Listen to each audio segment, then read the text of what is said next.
नमस्कार साथियों, आइए आज हम पढ़ते हैं भारत के प्रधानमंत्री के बारे में कि भारत के अब तक कौन कौन प्रधानमंत्री रहे और प्रधानमंत्री से संबंधित कौन कौन से फैक्ट परीक्षाओं में पूछे जाते हैं। तो आइए शुरू करते हैं। भारत के प्रथम प्रधानमंत्री रहे पंडित जवाहरलाल नेहरू। 15 अगस्त 1947 से भारत के प्रधानमंत्री बने और अपनी मृत्यु तक 1964 तक भारत के प्रधानमंत्री रहे। भारत के प्रथम प्रधानमंत्री रहे और सर्वाधिक जो लंबा कार्यकाल है वो इन्हीं का रहा और निरंतर कार्यकाल रहा। दोनों सर्वाधिक लंबा कार्यकाल और सर्वाधिक निरंतर कार्यकाल दोनों ही रिकॉर्ड पंडित जवाहरलाल नेहरू के नाम है। पहला अविश्वास प्रस्ताव पंडित जवाहरलाल नेहरू के खिलाफ लाया गया था 1963 में। जे.बी. कृपलानी ये प्रस्ताव लेके आए थे, जे.बी. कृपलानी। हालांकि ये प्रस्ताव पारित नहीं हुआ, लेकिन आप लोगों के लिए एक प्रश्न तो तैयार हो ही गया कि पहला अविश्वास प्रस्ताव किस प्रधानमंत्री के विरुद्ध लाया गया, तो पंडित जवाहरलाल नेहरू के लिए। 15 अगस्त 1947 जो लाल किले की प्राचीर से जो भाषण दिया गया था, उस भाषण को जो 15 अगस्त 1947 की मध्य रात्रि को दिया गया था, उस भाषण का जो शीर्षक था अंग्रेजी में ट्रिस्ट विथ डेस्टिनी उसे कहा जाता है। कई बार परीक्षाओं में पूछा जाता है 15 अगस्त 1947 को जो भाषण दिया गया था उसका शीर्षक क्या था, ट्रिस्ट विथ डेस्टिनी। और हिंदी में इसे कहते हैं चिर प्रतीक्षित भाग्य वधु से मिलन। तो दोनों नाम याद रखना, चिर प्रतीक्षित भाग्य वधु से मिलन या ट्रिस्ट विथ डेस्टिनी। पद पर रहते मृत्यु को प्राप्त करने वाले प्रथम व्यक्ति, जिनकी पद पर रहते हुए मृत्यु हुई थी, प्रथम प्रधानमंत्री। और भारत रत्न से सम्मानित प्रथम प्रधानमंत्री पंडित जवाहरलाल नेहरू। और इससे पूर्व वो कांग्रेस के अध्यक्ष भी रह चुके थे। कांग्रेस के 4 बार अध्यक्ष रह चुके थे 1947 से पहले। 1948 में जो भारत पाक युद्ध हुआ था उस समय प्रधानमंत्री यही थे। और 1962 का जो भारत चीन युद्ध हुआ था उनके समय भी ये भारत के प्रधानमंत्री थे। इनकी जो आत्मकथा है वो डिस्कवरी ऑफ इंडिया इंग्लिश में लिखी हुई है। तो दोनों चीज़ें याद रखना, डिस्कवरी ऑफ इंडिया कौन सी भाषा में लिखी गई है, इंग्लिश में, और आत्मकथा क्या है, डिस्कवरी ऑफ इंडिया। तो ये थे प्रथम प्रधानमंत्री पंडित जवाहरलाल नेहरू। इनकी पद पर रहते हुए अचानक मृत्यु होने के बाद में कार्यवाहक प्रधानमंत्री के रूप में सामने आते हैं गुलजारी लाल नंदा, जो 1964 में लाल बहादुर शास्त्री के प्रधानमंत्री बनने और इनकी मृत्यु के बीच के अंतराल में जो ये उस कैबिनेट के सबसे वयोवृद्ध व्यक्ति थे, इसलिए इन्हें कार्यवाहक प्रधानमंत्री के तौर पर, ये भारत में 2 बार कार्यवाहक प्रधानमंत्री रहे थे। लाल बहादुर शास्त्री की मृत्यु के बाद में भी गुलजारी लाल नंदा कार्यवाहक प्रधानमंत्री रहे थे और नेहरू जी की मृत्यु के बाद में ही गुलजारी लाल नंदा कार्यवाहक प्रधानमंत्री रहे थे। इन्हें भी भारत रत्न से सम्मानित किया गया था। भारत रत्न प्राप्त व्यक्ति प्रधानमंत्री थे और ये एकमात्र कार्यवाहक प्रधानमंत्री थे जिन्होंने कार्यवाहक प्रधानमंत्री तौर पर कार्य किया। उसके बाद में तीसरे क्रम पर आते हैं श्री लाल बहादुर शास्त्री, जो पंडित जवाहरलाल नेहरू के मृत्यु के बाद में भारत के प्रधानमंत्री बने। ये पूर्व में कैबिनेट मंत्री रह चुके हैं, बिना विभाग के मंत्री रहे थे नेहरू कैबिनेट में, और रेल मंत्री भी रहे थे। भारत पाक युद्ध के समय 1965 में प्रधानमंत्री यही थे। इनकी नेहरू जी की मृत्यु के बाद में पाकिस्तान ने अचानक हमला कर दिया था कि अब नेहरू जी के जाने के बाद राष्ट्र में वो दम तो रहा नहीं, और इसके चलते लेकिन भारत ने और पुरजोर तरीके से शास्त्री जी ने उस युद्ध का जवाब दिया। जय जवान और जय किसान का नारा दिया। पद पर रहते हुए मृत्यु हुई थी और ये जो मृत्यु भारत पाक युद्ध के दौरान ही ताशकंद समझौता हुआ था जिसमें भारत की जीत हुई थी। और ताशकंद जो उज्बेकिस्तान में है, रूस की मध्यस्थता से भारत पाक के मध्य ताशकंद समझौता हुआ था 10 जनवरी 1966 को। जिस दिन समझौता हुआ था उसी रात्रि को उज्बेकिस्तान में ही इनकी मृत्यु हो गई थी। रहस्यमय हालात में इनकी मृत्यु हुई थी। तो इससे यहाँ से ये प्रश्न निकल के आता है कि किस प्रधानमंत्री की मृत्यु ताशकंद में हुई थी या किस प्रधानमंत्री की मृत्यु भारत से बाहर हुई थी। तो लाल बहादुर शास्त्री की मृत्यु भारत से बाहर हुई थी, पद पर रहते हुए मृत्यु हुई थी और भारत रत्न से सम्मानित व्यक्ति थे। उसके बाद में गुलजारी लाल नंदा 13 दिन के लिए पुणे कार्यवाहक प्रधानमंत्री बनाए जाते हैं। और गुलजारी लाल नंदा के बाद में इंदिरा गांधी, जो भारत की प्रथम महिला प्रधानमंत्री बनने का श्रेय इनको जाता है। ये पहली बार जब प्रधानमंत्री बनी थी उस समय उत्तर प्रदेश से राज्यसभा की सदस्य थी। ये दोनों के, इनसे पूर्व जो तीनों प्रधानमंत्री बने थे वो लोकसभा से आते थे और इंदिरा गांधी पहली बार राज्यसभा से निर्वाचित होकर आई थी। बाद के चुनावों में ही वो रायबरेली उत्तर प्रदेश से चुनाव लड़कर संसद तक पहुंची थी, प्रधानमंत्री पद तक पहुंची थी। पहला कार्यकाल उनका रहा था 1966 से लेकर 1977 तक, और दूसरा कार्यकाल 1980 से लेकर 1984 तक। 84 पर इनको पद पर रहते हुए इनकी हत्या कर दी गई 31 अक्टूबर 1984 को। इन्हीं के ही अंगरक्षक सतवंत सिंह और केहर सिंह ने उनकी पद पर रहते उनकी हत्या कर दी थी। इन्हीं के कार्यकाल में 1975 में आपातकाल लगा था। आंतरिक आधार पर भारत में अब तक जो आपातकाल लगे हैं वो 3 आपातकाल लगे हैं। 2 बार आपातकाल पाकिस्तान और चीन के द्वारा युद्ध थोपे जाने पर लगा था, और ये 1975 में जो आपातकाल लगा था वो आंतरिक आपातकाल लगा था, आंतरिक परिस्थितियों के आधार पर आपातकाल लगाया था। तो ये 1975 में इंदिरा गांधी के समय लगा था, और फखरुद्दीन अली अहमद उस समय राष्ट्रपति थे। और फखरुद्दीन, तो कई बार प्रश्न पूछा जाता है 1975 में आपातकाल के समय प्रधानमंत्री कौन थी? इंदिरा गांधी। आपातकाल के समय राष्ट्रपति कौन थे? तो फखरुद्दीन अली अहमद। तो ये जो आपातकाल है ये भारतीय लोकतंत्र के लिए भी एक काला दिन माना जाता है। अगले क्रम पर है श्री मोरारजी देसाई, जो 1977 से लेकर 1979 तक भारत के प्रधानमंत्री रहे थे। ये भारत के पहले गैर कांग्रेसी प्रधानमंत्री रहे थे, और पूर्व मुख्यमंत्री जो मुंबई प्रांत के मुख्यमंत्री रहे थे। उस समय मुंबई और गुजरात, महाराष्ट्र और गुजरात दोनों साथ में थे, और संयुक्त रूप से उन्हें मुंबई कहा जाता था। उसके मुख्यमंत्री रहे थे। पूर्व उप प्रधानमंत्री इंदिरा गांधी के समय 1967 से 1969 तक उप प्रधानमंत्री रहे थे। 1967 में जब इंदिरा गांधी प्रधानमंत्री पद के लिए उनका सिंडिकेट ने चयन किया था, तो सिंडिकेट ने इंदिरा गांधी मुख्य प्रधानमंत्री पद के प्रमुख दावेदार मोरारजी देसाई थे। ये पहले कांग्रेस में थे, तो प्रधानमंत्री पद के प्रमुख दावेदार थे। बाद में सिंडिकेट ने इंदिरा गांधी को वरीयता दी, ताकि ये गूंगी गुड़िया के नाम से, कि ये जैसे सिंडिकेट कहेगी वैसे वो चलती रहेगी। और इस बाद में आपातकाल के समय जब इमरजेंसी लगी 1975 में, तो मोरारजी देसाई ने कांग्रेस का साथ छोड़ दिया और जनता पार्टी में आ गए थे, जयप्रकाश नारायण के साथ में। प्रथम प्रधानमंत्री जिन्होंने त्यागपत्र दिया था, उन्होंने 1977 में जो सरकार बनाई थी 79 में, चौधरी चरण सिंह उस सरकार में सहयोगी थे। चौधरी चरण सिंह ने अपना समर्थन वापस ले लिया, जिससे सरकार अल्पमत में आ गई थी, और मोरारजी देसाई को त्यागपत्र देना पड़ा था।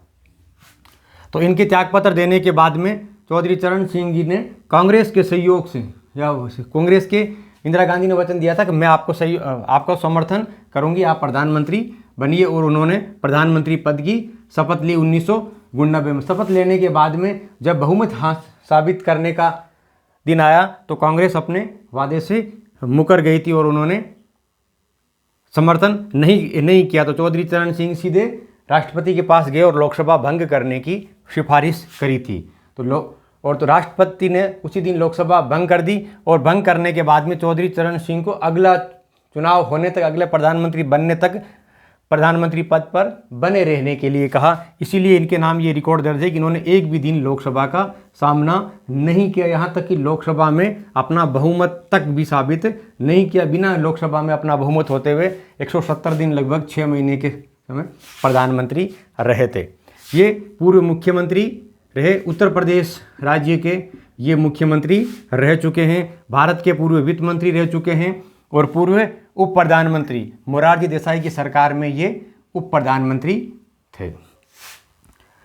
लोकसभा का एक भी दिन सामना नहीं किया था।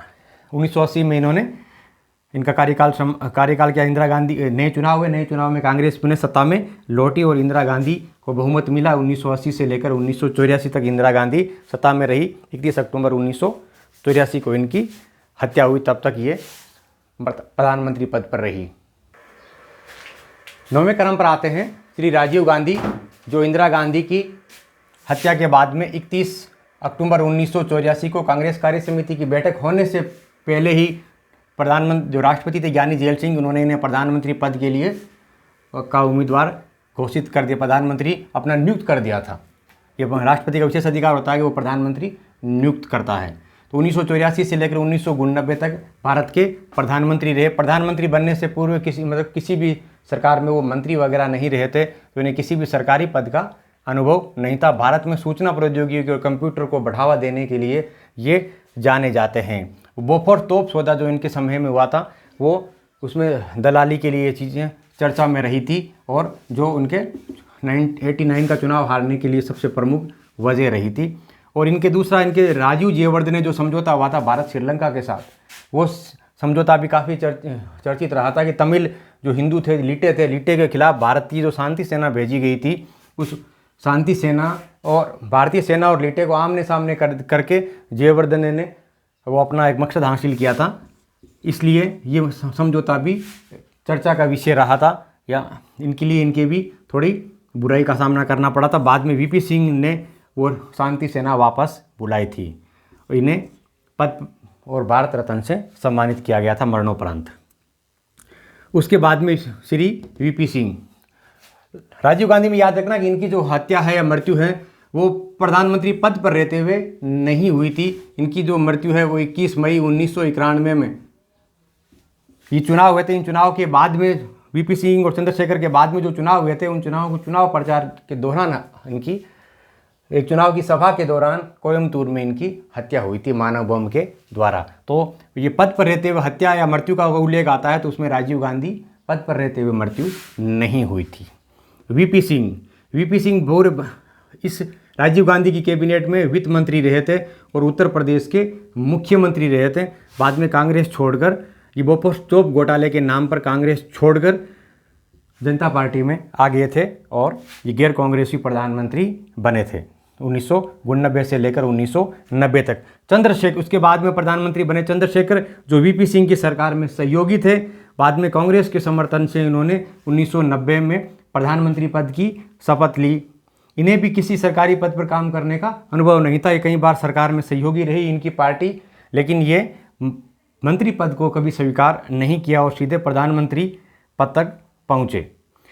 इनके नाम एक ही क्वेश्चन है कि ये 15 अगस्त 1947 को लाल किले से कभी संबोधित नहीं किया, क्योंकि इनका जो कार्यकाल रहा था वो नवंबर 1989 से लेकर 21 जून 1991 तक रहा था। तो 15 अगस्त इनके कार्यकाल के दौरान नहीं आता। बाकी तकरीबन सभी प्रधानमंत्रियों ने लाल किले की प्राचीर से देश को संबोधित किया था। तो चंद्रशेखर को वो सौभाग्य प्राप्त नहीं हुआ था कि वो लाल किले की प्राचीर से दहाड़ लगाएं।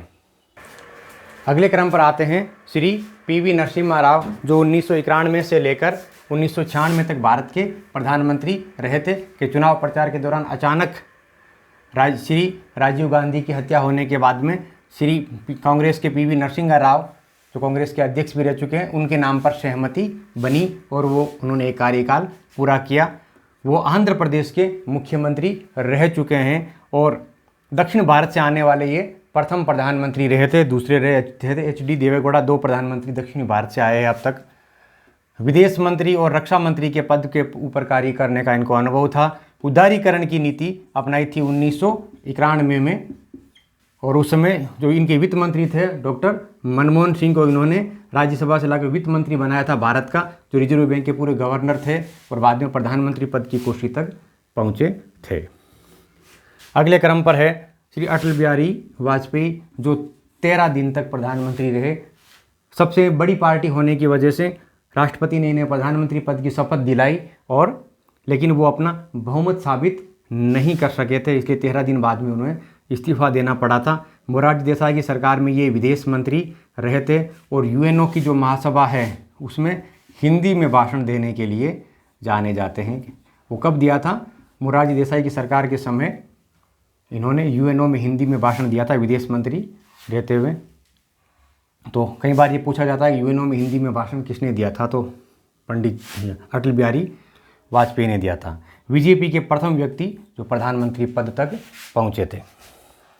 अगले क्रम पर है HD देवेगौड़ा, हरदन हल्ली देवेगौड़ा, जो 1996 से लेकर 1997 तक भारत के प्रधानमंत्री रहे थे।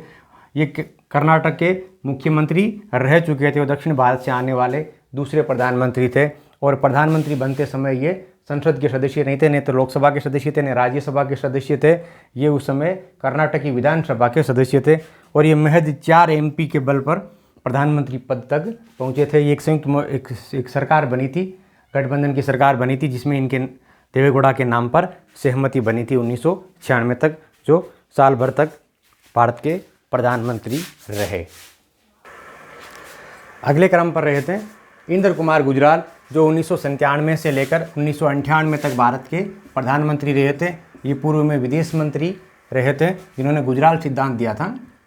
विदेश मंत्री रहते हुए गुजराल सिद्धांत दिया था। गुजराल सिद्धांत का मतलब है कि भारत को एक अच्छे पड़ोसी के नाते बड़े भाई की भूमिका निभानी चाहिए, यानी पड़ोसी देश अगर कम भी सहयोग करे भारत को, लेकिन भारत को उनके साथ अच्छा संबंध बनाए रखना चाहिए। तो विशेषकर ये पाकिस्तान के प्रति था, तो ये गुजराल डॉक्ट्रिन या गुजराल सिद्धांत के नाम से प्रसिद्ध हुआ था, जो विदेश मंत्री रहते हुए उन्होंने बनाया था। अगले क्रम पर अटल बिहारी वाजपेयी, जो 1998 से 2004 तक 6 वर्ष प्रधानमंत्री रहे थे। पहले 13 महीने की सरकार रही थी। 13 महीने की सरकार के बाद में मात्र 1 वोट से सरकार अल्पमत में आ गई थी और दोबारा चुनाव हुए थे। दोबारा चुनाव में इन्हें इनके जो एनडीए, जो इनका गठबंधन था, एनडीए को बहुमत मिला। इनके कार्यकाल में दूसरा परमाणु विस्फोट हुआ था 1978 में। याद रहे, पहला परमाणु विस्फोट 1974 में इंदिरा गांधी के कार्यकाल में हुआ था। ये दूसरा परमाणु विस्फोट हुआ था। जॉर्ज फर्नांडिस ये रक्षा मंत्री थे और एपीजे अब्दुल कलाम के नेतृत्व में दूसरा और तीसरा दोनों पोखरण परमाणु विस्फोट हैं वो इन्हीं के कार्यकाल में हुए थे। 2015 में इन्हें भारत रत्न से सम्मानित किया गया था। भारतीय जनता पार्टी से आते थे। अगले क्रम पर है डॉक्टर मनमोहन सिंह, जो 2004 से लेकर 2014 तक लगातार 2 कार्यकाल इन्होंने पूर्ण किए थे। ये राज्यसभा के सदस्य के तौर पर प्रधानमंत्री पद तक पहुँचे। ये भारत के पूर्व वित्त मंत्री रह चुके हैं और आरबीआई के गवर्नर रह चुके हैं। भारत में आर्थिक सुधारों के जनक के तौर पर ये जाने जाते हैं। इनके कार्यकाल में मनरेगा की शुरुआत हुई थी सन 2006 में। 18वें क्रम पर है श्री नरेंद्र मोदी, जो 26 मई 2014 से लगातार इस पद पर हैं। गुजरात के पूर्व मुख्यमंत्री रह चुके हैं। गुजरात के मुख्यमंत्री के बाद में ये भारत के प्रधानमंत्री पद तक पहुँचे और बीजेपी पहली बार पूर्ण रूप से मतलब स्पष्ट बहुमत के तौर पर सत्ता में आई थी 2014 में। तब से ये लगातार ये कार्य कर रहे हैं। नोटबंदी के कारण ये चर्चा में रहे थे। तो ये थे भारत के प्रधानमंत्री, जहाँ से कुछ महत्वपूर्ण प्रश्न निकल कर आते हैं परीक्षा की दृष्टि से। आज का टॉपिक समाप्त होता है। धन्यवाद, नमस्कार।